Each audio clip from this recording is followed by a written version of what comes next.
எல்லோருக்கும் வணக்கங்க. முதல்ல நீங்க எல்லாமே நல்லா இருக்கீங்களா? சாப்பிட்டீங்களா? சரி பதிவுக்குள்ள போயிடலாமா? இன்னைக்கு ரொம்ப ரொம்ப முக்கியமான பதிவு. நெறைய பேர் கேட்ட பதிவு. என்னன்னு பார்த்தீங்கன்னாக்கா, என் கையில என்ன இருக்குன்னு பாருங்க. கண்டுபிடிச்சிருப்பீங்க. செண்பகப்பூ.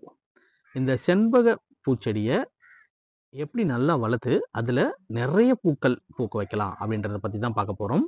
இது வந்து பெருமாளுக்கு ரொம்ப உகந்த ஒரு பூ. திருப்பதி போனீங்கன்னாக்கா, இதோடைய வாசம் வந்துட்டு ஃபுல்லா அந்த மலை ஃபுல்லாவே வீசும். அதேபோல இதோடைய வாசம் இந்த தெரு ஃபுல்லாவே வீசும். அந்த அளவுக்கு ஒரு வாசம் உடைய இந்த பூ. அதாவது செண்பக பூவ சொல்லலாம். நெறைய பேருக்கு இந்த செண்பக பூச்செடி வந்து பூக்க மாட்டுது. எடுத்து வந்து வச்ச உடனே இறந்து போகுதுன்னு சொல்லியிருக்காங்க.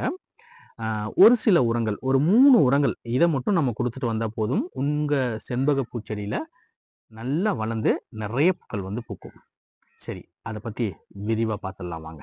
இப்ப செண்பக பூச்செடி பார்த்தீங்கன்னாக்கா, க்ரோ பேக் வந்துட்டு 15x15 அப்படி இல்லன்னா 18x18. இப்ப நான் 18x18 க்ரோ பேக்ல தான் வச்சிருக்கேன். இதுதான் வந்து கரெக்ட்டா இருக்கும். ஏன்னா, இது ஒரு மரம் மாதிரி வளரக்கூடிய ஒரு பிளான்ட். அடுத்தது, நடவு செய்யும்போது பார்த்தீங்கன்னாக்கா, இந்த ஒட்டு கட்டியிருக்காங்க பார்த்தீங்களா? இது ரொம்ப சென்சிட்டிவான இடம். அதனால இந்த ஒட்டு கட்டிக்கிற இடத்துல கீழ தான் நம்ம வந்து மண் இருக்கிற மாரி பார்த்துக்கணும். இது மேல ஃபுல்லாவே ஃபில் பண்ணக்கூடாது. ஏன் அப்படின்னாக்கா, இதுல வந்து ஃபங்கஸ் வந்தது அப்படின்னாக்கா, ஆ இந்த பிளான்ட் வந்துட்டு இறக்கறதுக்கு அதிக வாய்ப்புகள் வந்து இருக்கும். அதனால இந்த ஒட்டு கட்டிக்கிற இடத்துக்கு கீழ இருக்கிற மாரி பிளான்டேஷன் பண்ணுங்க. இதிலிருந்து ஏதாவது துளிர்கள் வந்தது அப்படின்னாக்கா, இத வந்து கிள்ளி விட்டுருங்க. இதுக்கு மேல இருந்து வந்தா பிரச்சனை இல்ல. இந்த துளிர்லாம் வந்ததுன்னா பூ வைக்கும். அதுவே இதுக்கு கீழ இருந்து துளிர் வந்ததுனாக்கா, இது வேற ஒரு மரமா இருக்கும்.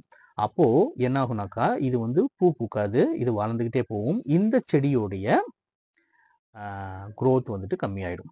ஓகேங்களா? அடுத்தது, இந்த செடிக்கு வேர் அழுகல், வேர் பூச்சி பிரச்சனைகள் வந்து இருக்கும். அதுக்கு என்ன பண்ணலான்னு பார்த்தீங்கன்னாக்கா, வேப்பம் புண்ணாக்கு ஒரு கைப்பிடி அளவு எடுத்து, மாசம் ஒரு முறை அல்லது 2 மாசம் ஒரு முறை போட்டு கிளறி விடணும். இப்ப நான் வேப்பம் புண்ணாக்கு போடுறேன். இப்போ இதுதான் வேப்ப புண்ணாக்கு. இவ்வளோ போதும். ரொம்ப அதிகமா தேவையில்ல. அந்த வேருக்கு பக்கத்துல இல்லாம இப்படி நல்லா போட்டுடுங்க. போட்டுட்டு அதுக்கப்புறமா என்ன பண்றீங்கன்னாக்கா, நல்லா கிளறி விட்டுடுங்க இப்படி. கிளறி விட்டுட்டு அதுக்கப்புறமா ஆஸ் யூசுவல் நம்ம வந்து தண்ணீர் வந்து ஊத்திட்டு வரலாம். இப்படி பண்றதுனால உங்களுக்கு வேரழுகல், வேர் பூச்சி பிரச்சனை இருக்காது. செண்பக செடி அப்படின்னாலே கண்டிப்பா வேப்பம் புண்ணாக்கு போட்டே ஆகணுங்க. போடல அப்படின்னாக்கா செடிகள் இறக்கறதுக்கு வாய்ப்புகள் இருக்கு. அடுத்தது நிறைய பூக்கள் பூக்கணும் அப்படின்னாக்கா எப்சம் சால்ட் ஒரு ஸ்பூன் அளவு எடுத்துக்கோங்க.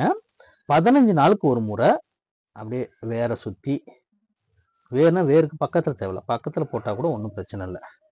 போட்டுட்டு நல்லா கிளறி விட்டுடுங்க. கிளறி விட்டுட்டு அதுக்கப்புறம் ஆஸ் யூஷுவல் நம்ம தண்ணீர் ஊற்றிக்கலாம். இது வந்துட்டு வேர் வளர்ச்சிக்கும் கிரீன்ஸா பிளான்ட் வளர்றதுக்கும் பூக்கள் நிறைய பூக்கிறதுக்கும் ரொம்பவே வந்து யூஸ்ஃபுல் ஆகும். அடுத்தது இன்னொன்று இருக்கு. அது என்னன்னு பார்த்தீங்கன்னாக்கா, ராக் பாஸ்பேட். இந்த ராக் பாஸ்பேட் இருக்கு பார்த்தீங்களா, இது நம்ம ஒரு ஸ்பூன் அளவு எடுத்துக்கலாம். எடுத்துட்டு இதை போட்டு விடலாம். அப்படி இல்லைன்னா போன் மில் இருக்கு பார்த்தீங்களா, அது கூட நம்ம வந்து போடலாம். இதை போட்டு கூட நம்ம கிளறி விட்டு தண்ணீர் ஊற்றிட்டு வரலாம். இந்த 3 உரமும் ரொம்ப ரொம்ப முக்கியத்துவம் வாய்ந்தது இந்த செண்பக பூச்செடிக்கு. இதை போட்டாலே போதும், உங்களுக்கு செண்பக பூச்செடியில நிறைய பூக்கள் வந்து பூத்துக்கிட்டே இருக்கும். இந்த உரங்கள் கொடுக்கறதுனால என்ன ஆகுனாக்கா, ஒவ்வொரு கிளையிலையும் மொட்டுக்கள் வச்சு உங்களுக்கு வந்து பூக்கள் பூக்கும். இந்த கிளையில பாருங்க, சின்ன கிளை தான், இதுல வந்து மொட்டுக்கள் வச்சிருக்கு. இதுல பாருங்க, இதுலயும் வந்து மொட்டுக்கள் வச்சிருக்கு பாருங்க. இதே போல ஒவ்வொரு கிளையிலையும் நிறைய மொட்டுக்கள் வச்சு நிறைய பூக்கள் வந்து பூத்துக்கிட்டே இருக்கும். அடுத்தது இன்னொரு முக்கியமான விஷயம் என்னன்னு பார்த்தீங்கன்னாக்கா, நம்ம செண்பக பிளான்ட் வந்து நிழல்ல வைக்கணும். அது நிழல்னா ஃபுல் நிழல் இல்லை, கொஞ்சம் ஷேட்ல. நான் வந்துட்டு இந்த படிக்கட்டுக்கு சைடில் இந்த சன்சைடு இறக்கிக்காங்க பார்த்தீங்களா, அதில் வந்து வச்சுருக்கேன். நீங்கள் வந்து ஷேட் நெட் இருந்ததுன்னா அதுக்கு பக்கத்தில் வச்சுக்கிங்க. ஏன் அப்படின்னா ரொம்ப வெயில் வந்துட்டு இதுக்கு வந்து தாங்காது. இந்த கிளைமேட் ஓகே, இன்னும் ஏப்ரல் மேல கொஞ்சம் நல்லாவே பார்த்துக்கணும். ரொம்ப ரொம்ப சென்சிட்டிவான பிளான்ட்டு, அதை மட்டும் நல்லா வந்து பார்த்துக்குங்க. நான் வந்துட்டு அந்த ஷேடுக்கு கீழே தான் வந்துட்டு வச்சுருக்கேன். பார்த்தீங்கன்னா உங்களுக்கு தெரியும். பூக்கள் அந்த மொட்டா இருக்குது பார்த்தீங்களா, அப்போவே வந்து பறிச்சிடணும். நான் வந்து இதை பூக்க விட்டுட்டேன். இந்த ஸ்டேஜ் இப்போ பார்த்தீங்கன்னா உங்களுக்கு தெரியும்.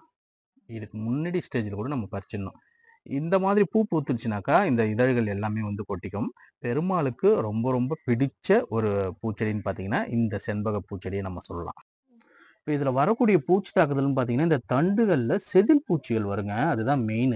அதை நம்ம கவனிக்காமல் விட்டுட்டோம் அப்படின்னாக்கா இந்த செடியே வந்துட்டு இறந்துடும். அதுக்கு என்ன பண்ணலாம்னா சோத்து கத்தாழை ஜெல் இருக்குது பார்த்தீங்களா, இதை வந்துட்டு இது போல் தடவி விடுங்க. என்னன்னாக்கா இந்த செதில் பூச்சி வந்தாலும் வராட்டாலும் நீங்கள் வந்துட்டு சும்மா அந்த சோத்துக்கத்தாழை உங்கள் இடத்துல இருந்ததுனாக்கா இந்த துளிர் வர இடத்த விட்டுட்டு மற்ற இடத்துல லைட்டாக இப்படி தடவி விட்டினாங்கன்னா போதும். உங்களுக்கு வந்துட்டு இந்த செதில் பூச்சி பிரச்சனைகள் எதுவுமே வராது. செதில் பூச்சி வந்தாலும் இதே போல் தடவுங்க.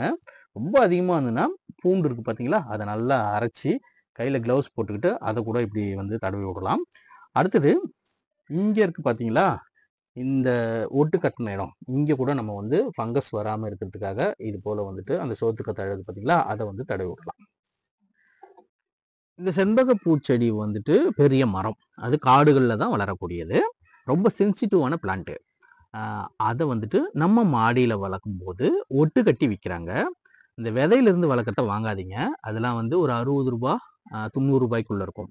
அதுவே ஒட்டு கட்டி இருக்குது பார்த்தீங்களா, அது 250 ரூபாயிலேருந்து 300 ரூபாய்க்குள்ளே இருக்கும். அதை வாங்கிக்கிங்க. அதுதான் நமக்கு பூக்கும். நீங்கள் அந்த விதையிலேருந்து வளர்த்தது வச்சிங்கனாக்கா அது கீழே தான் வைக்க முடியும். அது பெரிய மரமாளி வளரும். அதெல்லாம் பூக்கிறதுக்கு ரொம்ப ரொம்ப லேட் ஆகும். ஓகேங்களா.